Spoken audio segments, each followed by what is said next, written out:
In 1983, two people vanished at the world's most romantic destination. 16 years later, a maintenance worker found something in a drainage tunnel that would rewrite everything we thought we knew about love, death, and the secrets hiding beneath Niagara Falls. I've spent 12 years investigating cold cases, but nothing prepared me for what I discovered about Michael and Sarah Chen. What started as a honeymoon became one of North America's most disturbing unsolved mysteries. Before we dive into this case, hit that subscribe button, because what you're about to hear will make you question everything you think you know about missing persons cases.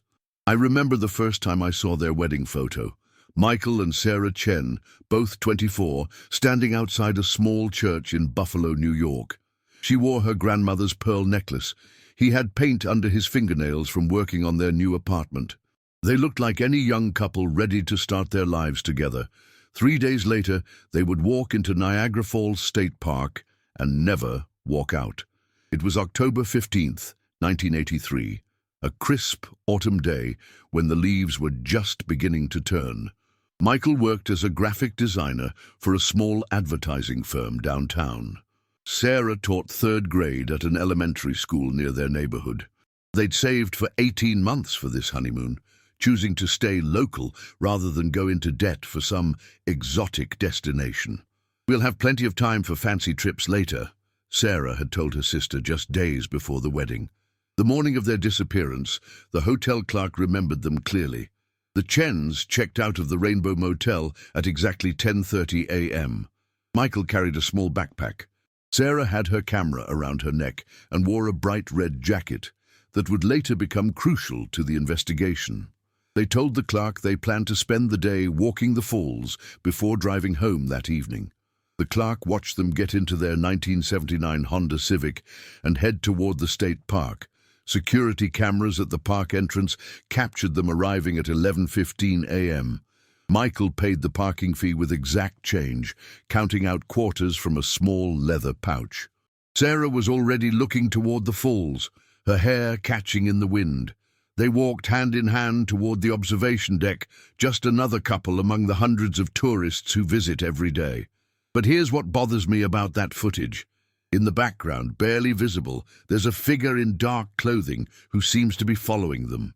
The image is too grainy to make out details, but something about the person's posture, the way they hang back, just enough to stay out of direct sight. It doesn't feel random. The last confirmed sighting came from Janet Morrison, a park employee who was working the gift shop that afternoon. She remembered Sarah buying a postcard around 2:30 p.m. "Something funny about Niagara Falls," she told Sarah with a laugh. Michael stood nearby, looking out the window toward the American Falls. Janet said he seemed distracted, kept checking his watch. When Sarah finished her purchase, they walked toward the Cave of the Winds entrance. Janet watched them join the small group of tourists gathering for the 3 p.m. tour. But here's where the story takes its first dark turn. The tour guide that day, Robert Mallory, had no memory of them joining his group. I tracked down Mallory in 2019, 36 years later. He's retired now, living in a small apartment in Lewiston. His mind is still sharp, and he insists that every tour that day was accounted for. "I remember every group," he told me. October was slow season. Only had maybe 12 people total across 3 tours. None of them matched the description of your missing couple. So where did Michael and Sarah go between 2:30 and 3 p.m.? That 30-minute window became the focal point of the initial investigation. Their car was found in the parking lot 3 days later when it became clear they weren't coming back. Inside, police discovered their overnight bag, Sarah's purse, and most puzzling of all, both of their wallets. Michael had $180 in cash. Sarah's driver's license was tucked neatly in the clear plastic window where she always kept it. The search began immediately. Park rangers, local police, even volunteers from their church in Buffalo joined the effort. They scoured every trail, every overlook, every access point along the Niagara River. The Canadian authorities were notified. Divers explored the pools below the falls, though everyone knew the current there makes recovery nearly impossible. Sarah's red jacket should have been visible from considerable distance, but nothing turned up. Detective Frank Russo led the investigation. I spoke with him just before his death in 2018, and he still carried guilt about the case. "We covered every inch of that park," he told me. "But Niagara isn't just a park, it's an industrial complex. There are maintenance tunnels, old power station access points, abandoned buildings from the early hydroelectric days. Some of those places hadn't been opened in decades." Russo believed the couple had either suffered an accident in one of these hidden areas or had encountered someone with bad intentions. The investigation revealed some troubling details about the days leading up to their disappearance. Michael's co-workers reported that he'd seemed anxious the week before the wedding. He'd made several phone calls from the office, always stepping outside where no one could hear. Sarah's sister mentioned that Sarah had found some mail addressed to Michael at their apartment, mail from an address she didn't recognize. When Sarah asked about it, Michael brushed it off as old business from before they met. Then there was the matter of Michael's past. He'd moved to Buffalo in 1981 from Detroit, claiming he wanted a fresh start after college. But when police tried to verify his background, they found gaps. The Detroit address he'd listed on job applications was a parking lot. The college he claimed to have attended had no record of his enrollment. It was as if Michael Chen had simply materialized in Buffalo 2 years earlier, with nothing but a social security number and a convincing smile. As weeks turned to months, the theories multiplied. Some believed they'd committed suicide together, jumping from one of the upper viewpoints. Others suspected foul play, pointing to Michael's mysterious past. The most persistent theory came from Sarah's family, that Michael had planned the whole thing, that he'd lured Sarah to Niagara Falls to kill her and then disappeared to start a new life somewhere else. But this theory couldn't explain why Michael's personal belongings were left behind, or why someone planning to disappear would choose such a public location. The case officially went cold in 1985. Detective Russo had been reassigned to other cases. The Park Service implemented new security measures, but mostly life went on. Buffalo newspapers occasionally ran anniversary pieces about the missing newlyweds, but public interest faded. Michael and Sarah Chen became another entry in the files of unsolved disappearances, their faces aging only in the computer-generated photos that were periodically released to the media. By the early 1990s, very few people still actively thought about the case. Sarah's sister had moved to California. Michael's former co-workers had scattered to new jobs.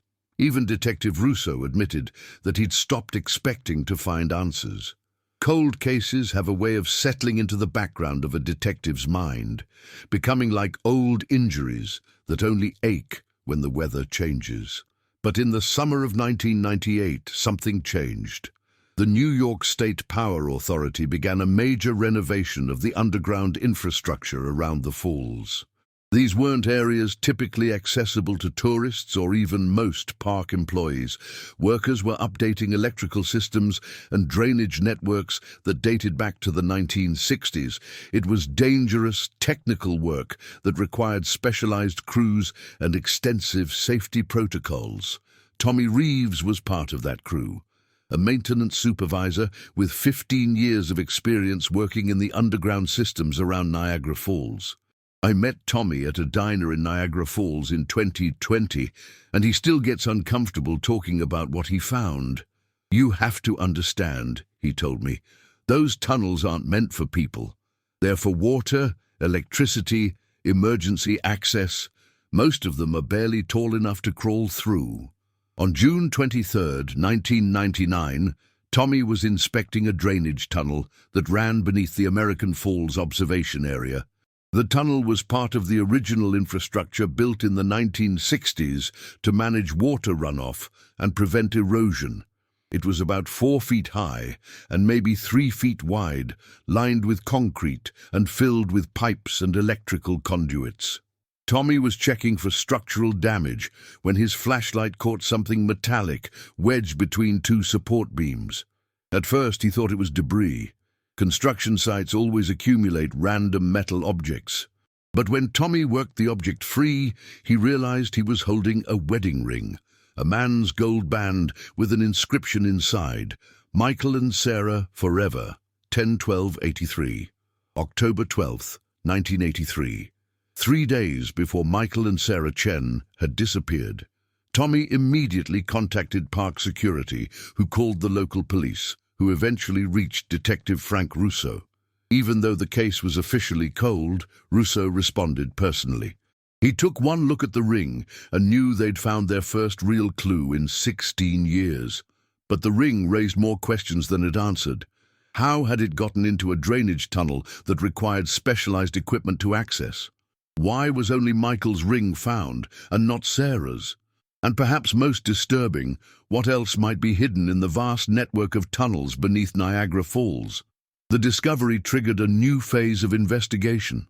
Ground-penetrating radar was brought in to scan the tunnel system. Cadaver dogs were deployed in areas accessible enough for them to search. The entire drainage network was methodically explored by teams of specialists. They found industrial debris, lost tools, and the skeletal remains of several small animals that had somehow found their way into the tunnels over the decades. But they found no other trace of Michael and Sarah Chen. No clothing, no bones, no personal effects. Just that single gold ring, sitting in a place where no tourist could have accidentally dropped it, in a tunnel that hadn't been opened since the 1970s. The ring had been there for nearly 2 decades, waiting in the darkness while the world above continued its search for answers. The forensic analysis of the ring revealed some disturbing details. There were microscopic scratches on the inner surface, consistent with the ring being forcibly removed. More troubling were traces of what appeared to be dried blood, though after 16 years in a damp tunnel, DNA analysis was impossible. The ring had clearly been placed in that tunnel deliberately, not dropped or lost accidentally. This discovery changed everything about how investigators viewed the case. The tunnel where Tommy found the ring was accessible only through a maintenance hatch near the Cave of the Winds entrance, the same area where Michael and Sarah had last been seen. Someone with knowledge of the park's infrastructure had placed that ring there. Someone who knew about the tunnel system, who had access to restricted areas, who understood that evidence hidden there might never be found. Detective Russo, now working the case in semi-retirement, developed a new theory. He believed that Michael and Sarah had been murdered somewhere near the Cave of the Winds entrance, possibly by someone who worked for the park or the Power Authority. The killer had disposed of their bodies in the river, where the current would carry them over the falls and into the churning pools below. But they'd kept souvenirs, starting with Michael's ring. This theory was supported by the discovery of other anomalies in the park's employment records from 1983. 3 temporary workers hired for autumn maintenance had background checks that couldn't be verified. One of them, a man named David Keller, had been working in the exact area where the tunnel was located. Keller had quit his job on October 20th, 1983, just 5 days after the Chens disappeared, claiming a family emergency. When investigators tried to track him down in 1999, they found that David Keller had died in a car accident in Florida in 1987. But the story doesn't end there. In December 2001, workers renovating the old power station found a small metal box hidden behind a false wall in the basement. Inside were photographs, dozens of them, showing couples at various locations around Niagara Falls. Some of the photos appeared to be surveillance shots, taken without the subject's knowledge. Among them was a picture of Michael and Sarah Chen, taken sometime during their last day at the falls. The photograph showed them standing near the Cave of the Winds entrance, but they weren't alone. In the background, partially obscured by shadows, was a figure in dark clothing, the same figure that appeared briefly in the security footage from the parking lot. Someone had been watching them, following them, documenting their movements on the day they disappeared. The other photographs in the box depicted couples from different time periods, spanning the late 1970s through the early 1990s. Park officials began cross-referencing the images with missing persons reports from the same period. What they found was chilling. At least 7 of the couples in those photographs had been reported missing after visiting Niagara Falls. 7 couples who had come to celebrate love and had simply vanished into the mist. I've spent 3 years investigating these connected disappearances, and the pattern is unmistakable. All young couples, all visiting during off-season, when the park was less crowded. All last seen in the vicinity of the Cave of the Winds or other areas with access to the underground tunnel system. And in several cases, personal items belonging to the victims were later found in maintenance areas that should have been inaccessible to tourists.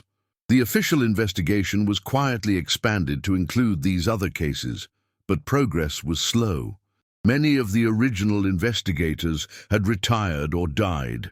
Physical evidence was limited, and perhaps most frustrating, the person or persons responsible had either moved on or taken their secrets to the grave. The trail, which had seemed so promising with the discovery of Michael's ring, began to grow cold once again. But sometimes, in cases like this, the most important discoveries happen by accident. In 2019, during routine maintenance on the drainage system, workers found something else in the same tunnel where Tommy Reeves had discovered the ring 20 years earlier. Wedged even deeper in the tunnel, almost at the point where it connects to the main runoff system, was a small piece of jewelry, Sarah's wedding ring. This second discovery shattered the theory that the rings had been placed there as souvenirs.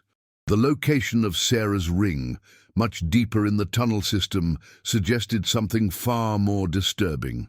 It appeared that both Michael and Sarah had been in that tunnel, possibly alive when they were forced inside.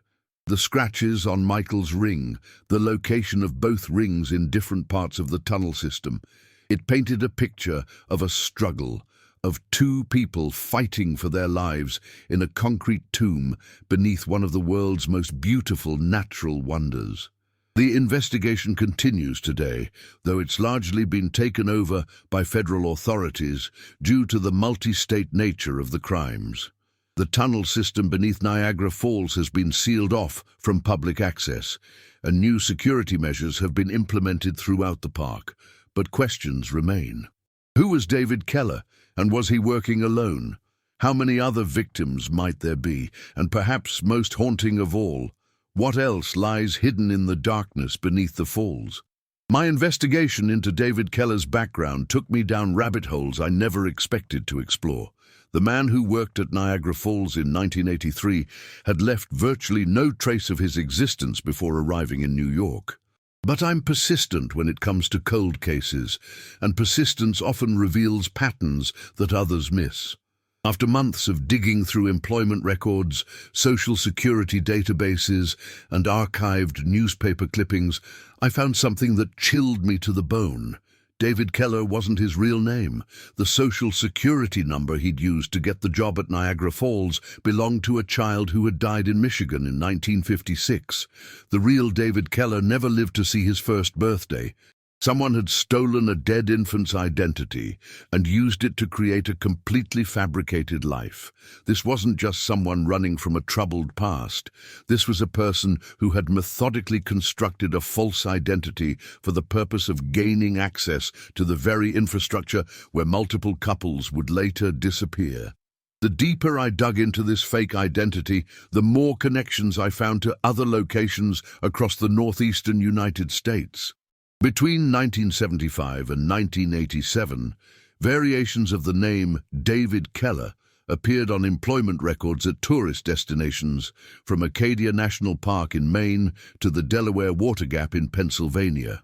Always temporary work, always maintenance or security positions that provided access to restricted areas, always jobs that ended abruptly after unexplained disappearances in the area. I spent 6 months tracking down former supervisors and co-workers from these various locations. Most were elderly now, their memories faded, but a few recalled details that painted a disturbing picture.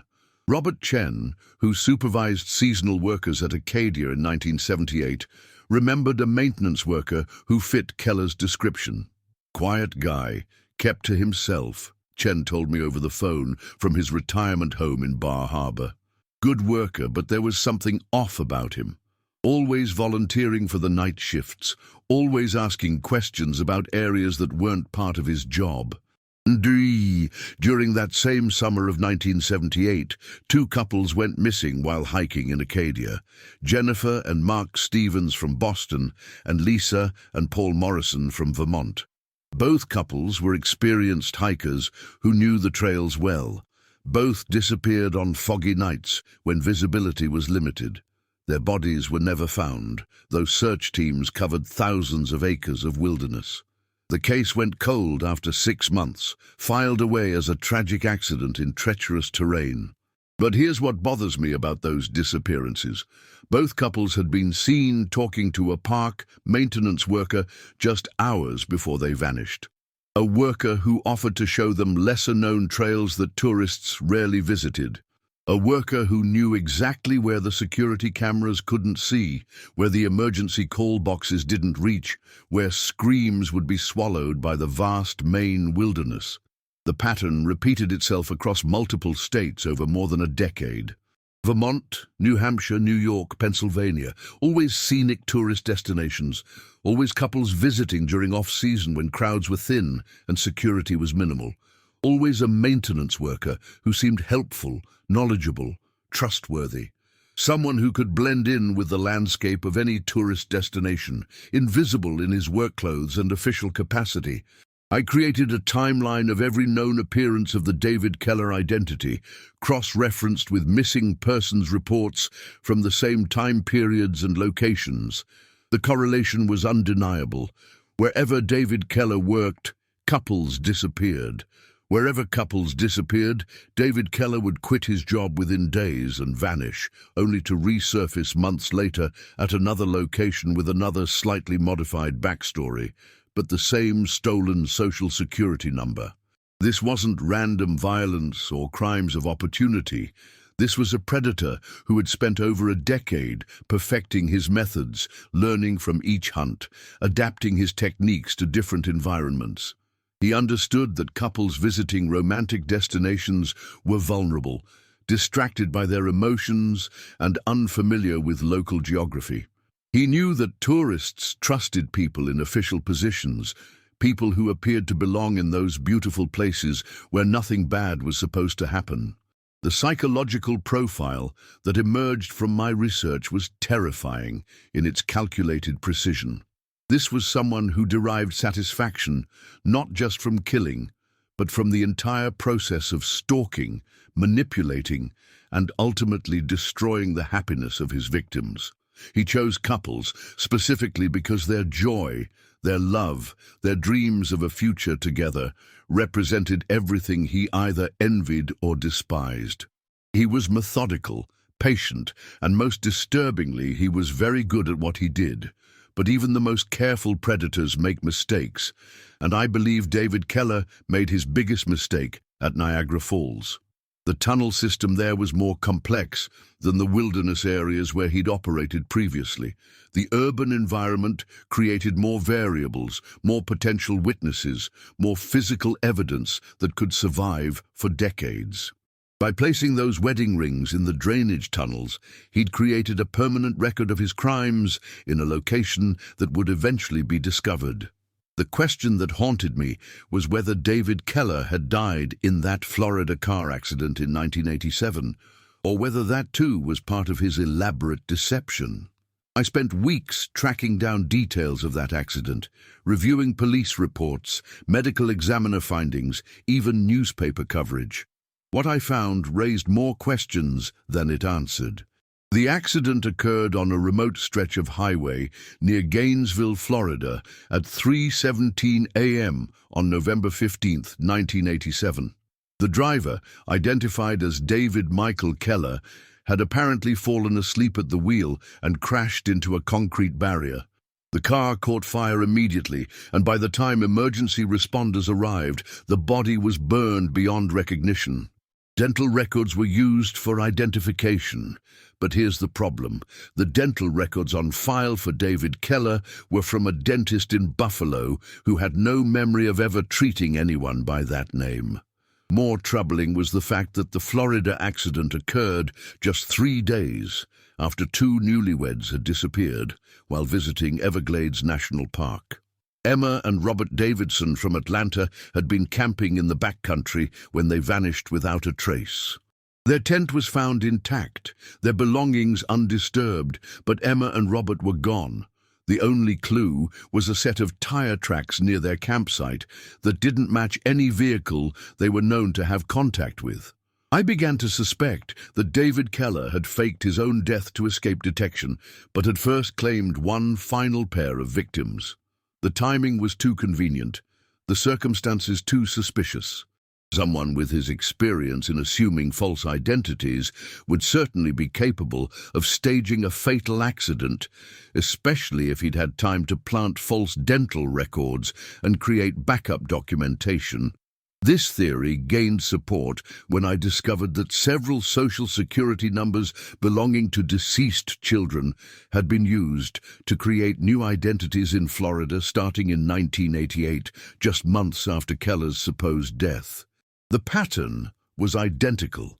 Temporary employment at state parks and tourist destinations, always in maintenance or security roles, always ending abruptly when couples went missing in the area.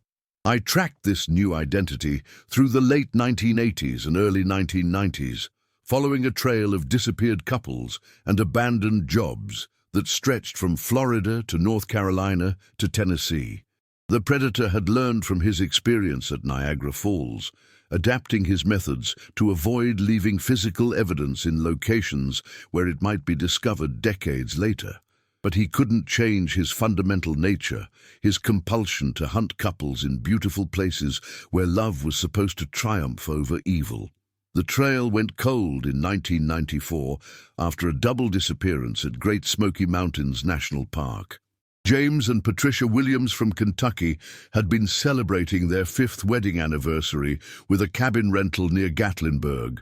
They'd checked in on a Friday afternoon and were scheduled to check out the following Monday. When they failed to appear, park rangers found their cabin empty, their luggage packed as if they'd been preparing to leave. But their car was still in the parking area, keys locked inside, and there was no sign of where they might have gone. The only unusual detail was that the cabin's maintenance log showed an unscheduled visit on Sunday evening, supposedly to repair a water leak that was never reported by the guests. The maintenance worker who had signed the log was identified as David Keith, another variation of the name that had appeared at multiple crime scenes over 2 decades. But when park officials tried to contact David Keith the following week, they found that the address and phone number on his employment application belonged to a vacant lot in Knoxville. This disappearance in 1994 was the last confirmed case I could connect to the David Keller identity and its variations. After that, the trail went completely cold. Either the killer had died, been imprisoned for unrelated crimes, or had become so sophisticated in his methods that he no longer left any traceable evidence. But given the compulsive nature of serial predators, I didn't believe he had simply stopped killing. My research took a new direction in 2022 when I connected with Dr. Amanda Foster, a forensic psychologist who specializes in serial killer behavior patterns. Dr. Foster had been studying the phenomenon of predators who target couples, a relatively rare subset of serial killers who are motivated by the desire to destroy romantic relationships. When I shared my findings about the David Keller cases, she immediately recognized the behavioral signature. This type of killer doesn't stop, Dr. Foster explained during our first meeting. The compulsion to destroy couples, to take away their happiness and their future together, that's a deep psychological drive that only intensifies over time. If your David Keller was still alive after 1994, he was definitely still killing. He just got better at covering his tracks.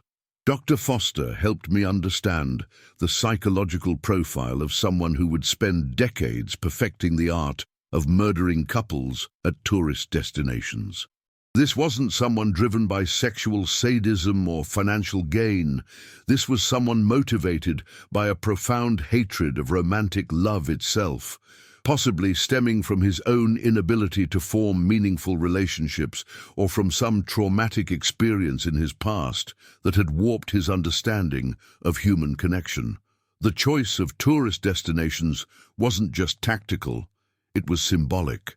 These were places where couples went to celebrate their love, to create memories, to escape from the ordinary world into something magical and beautiful. By turning these sacred spaces into hunting grounds, the killer was corrupting the very idea of romantic love, proving to himself and his victims that there was no place safe from his reach. Working with Dr. Foster's insights, I began searching for more recent cases that fit the established pattern. Missing couples at tourist destinations, especially during off-season periods when security was minimal and crowds were thin.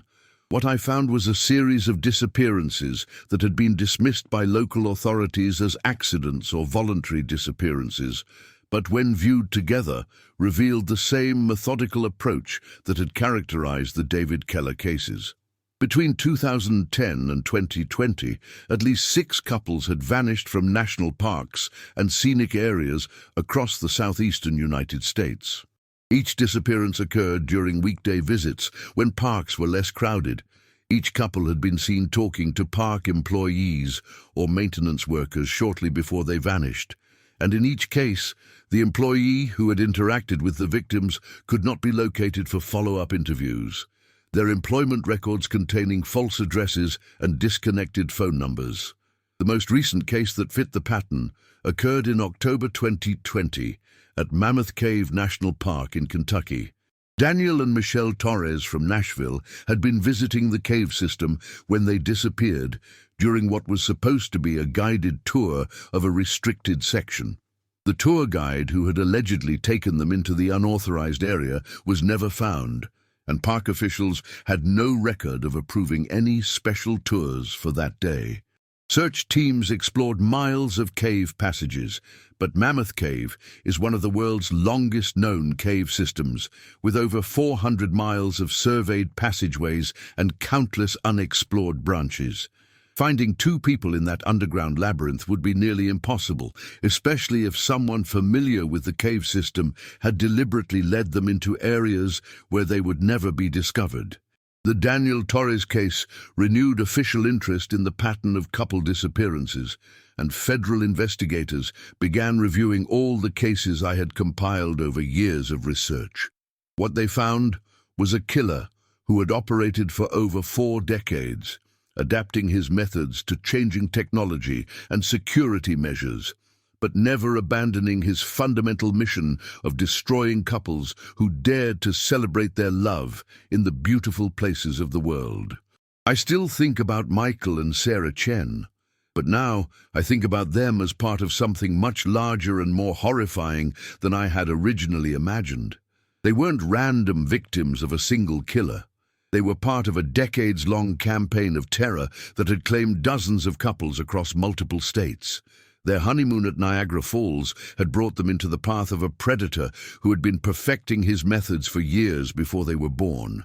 The investigation continues today, though it's now a federal task force operation involving multiple agencies and jurisdictions. Advanced DNA analysis is being applied to evidence from crime scenes spanning 4 decades. Ground-penetrating radar and cadaver dogs are systematically searching locations where couples disappeared, and behavioral analysts are working to predict where the killer might strike next, assuming he's still alive and active. But sometimes, in cases like this, the most important discoveries happen by accident. In 2023, during renovation of an old ranger station at Great Smoky Mountains National Park, construction workers found a hidden room behind a false wall in the basement. Inside that room was a collection that defied comprehension, hundreds of personal items belonging to missing couples dating back to the 1970s. Wedding rings, jewelry, photographs, driver's licenses, all meticulously organized and labeled with dates and locations. Among those items were Michael's wallet and Sarah's camera, the personal effects that had never been found at Niagara Falls. But they weren't alone. The collection included belongings from every case I had investigated, plus dozens more that had never been connected to the pattern. Each item was labeled with coordinates, suggesting burial sites or disposal locations that investigators are now working to excavate. The hidden room also contained journals, handwritten logs of each hunt, each kill, each carefully planned destruction of a couple's dreams. The entries revealed a mind consumed by hatred for romantic love, someone who viewed couples as symbols of everything wrong with the world. The journals detailed his methods, his evolving techniques, his satisfaction at the pain he caused not just to his victims, but to their families and friends. Most disturbing of all were the future plans outlined in the later journal entries. Lists of upcoming tourist destinations, research into security vulnerabilities, strategies for adapting to new technologies like cell phone tracking and surveillance cameras. The journals made clear that the killer had no intention of stopping, that he viewed his mission as a lifelong calling that would continue until he was physically unable to hunt. The last journal entry was dated just 3 months before the hidden room was discovered. 3 months. This wasn't historical evidence of a killer long dead. This was an active crime scene, belonging to someone who might still be operating, still hunting, still destroying lives in the most beautiful places our country has to offer. The investigation has now expanded to include over 200 missing persons cases spanning 5 decades. Federal profilers believe they're dealing with one of the most prolific serial killers in American history, someone who has operated in plain sight for longer than many people have been alive. The scope of his crimes challenges everything we thought we knew about serial killer behavior and the ability of law enforcement to detect long-term patterns. What happened to Michael and Sarah Chen in those final moments? The journals found in the hidden room provide more detail than any family should have to bear. They describe a couple who fought bravely for their lives, who tried to protect each other even as they faced unimaginable terror. They describe the killer's satisfaction at their fear, his pleasure in destroying not just their lives, but their love for each other. The last thing I'll tell you about this case is personal. I can no longer visit beautiful places without wondering who else might be watching, who else might be planning, who else might be waiting for the perfect moment to turn paradise into hell. The David Keller case has shown me that evil doesn't just hide in dark alleys and abandoned buildings, it hides in ranger stations and maintenance sheds, behind friendly smiles and helpful directions. But I also can't stop investigating, because every couple deserves justice, every family deserves answers, and every tourist destination deserves to be safe for people celebrating the most important moments of their lives. Michael and Sarah Chen went to Niagara Falls to begin their life together. Instead, they became part of a story that continues to unfold, a mystery that may finally be approaching its resolution after 40 years of questions. The federal task force believes they're close to identifying the current identity being used by the killer, close to predicting where he might strike next, close to ending a reign of terror that has lasted longer than most people's entire lives. But until that moment comes, until handcuffs click and justice is served, every couple visiting every beautiful place in this country remains a potential target of someone who has dedicated his life to destroying love itself. What do you think really happened to Michael and Sarah Chen in those underground tunnels? Was David Keller working alone, or was this part of something bigger? Share your theories in the comments below. Because in cases like this, sometimes a fresh perspective is exactly what's needed to finally uncover the truth.